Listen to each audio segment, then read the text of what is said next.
Thinking about buying a home in this crazy market? Check out this video, the 5 secrets every buyer needs to know before shopping for a home.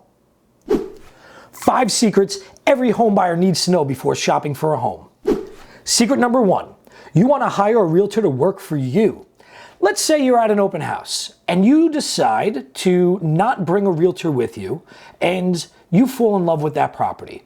Well, if you go ahead and talk to the agent that's at that property that has the listing, by law, they must work in the best interest of the seller. They cannot work on your behalf. Now, let's say you don't necessarily like that home, but you want to see a couple homes that are on the market. Maybe some that are down the street, maybe some that you've seen online. So you start talking to the agent at the open house and you say, hey, can you show me those homes? Regardless of what company they're listed with, any agent can show you any listing that's on the MLS. However, if you haven't hired that agent to work for you, they must still work in the best interest of the seller. Even if they don't know the seller, even if the listing is not theirs, they've never met that seller, they've never been in that house before, they must work in the best interest of the seller at all times unless hired by the buyer to work in the buyer's best interest. So don't go shopping for a home without hiring a realtor first. Secret number 2. There's a difference between a pre-approval and a pre-qualification. A pre-qualification, we don't see much of these days because they're not worth the paper they're written on. And it actually does make a difference what lender you go to get your pre-approval, especially a local lender versus some online lender. Whenever I see a pre-approval come across on somebody who's looking to make an offer on one of my listings, I check to see who that lender is, who the bank is, what their qualifications are, how experienced they are, and what percentage of their deals actually close.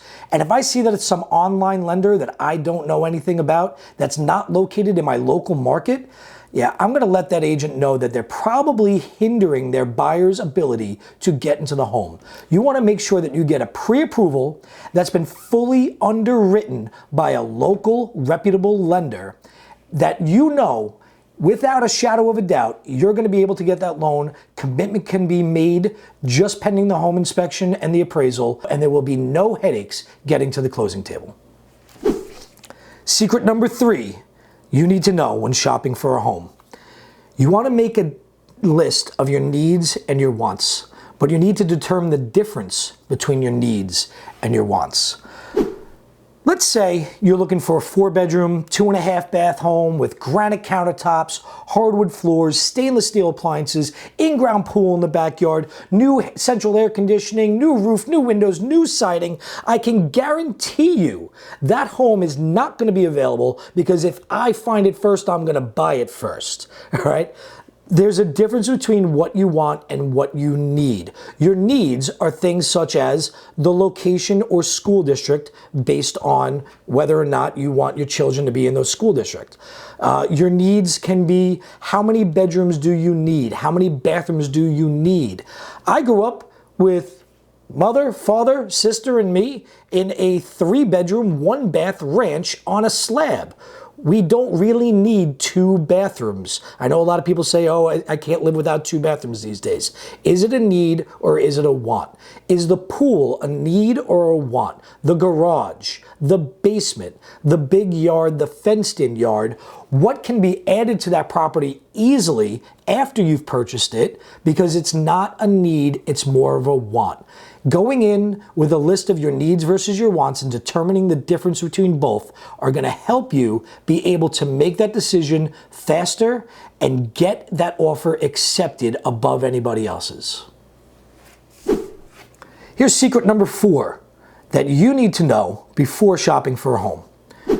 Don't play pricing games and expect to pay your closing costs, okay? Especially in this market, if you have a lender or any agent telling you that they can do what is known as a seller's concession to include your closing costs into the loan, it's not happening. Not with the amount of demand that's out there and limited inventory. I don't see that happening anytime in the foreseeable future. So be prepared to pay your closing costs and don't play games when it comes to the offer. We need to go in with a strong offer. We need to go in with your best and your highest offer right off the bat.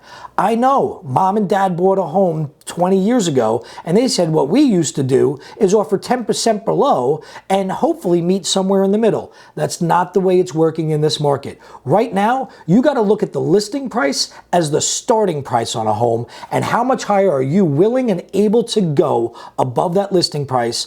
And if you lost that property because somebody did another $3,000 to $5,000 to $7,000 over the course of 30 years, that's going to change your payment by dollars per month. Do you really want to lose that house because you wanted to save a couple bucks when making the offer? You got to look at the 30-year cost, not just the price of the home.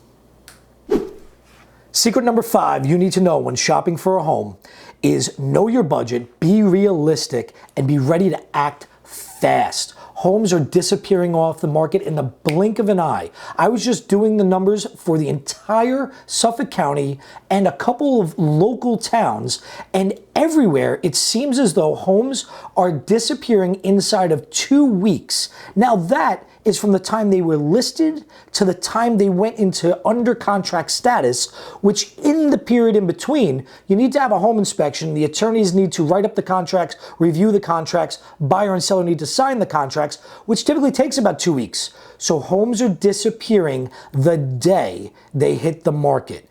First open house, usually gone. Be prepared to act fast in this market.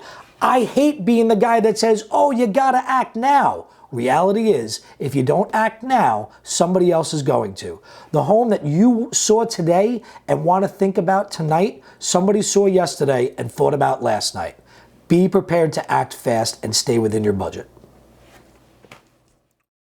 Hey guys, thanks again for watching. Please make sure you like, subscribe, and share this with anybody you know that is interested in buying, selling, or just some information about the real estate market. We're always happy to help. And if you hit that little subscribe button where the little bell is over there, you'll get notified every time a new video comes out. So make sure you do that. Have a great day, guys. Take care.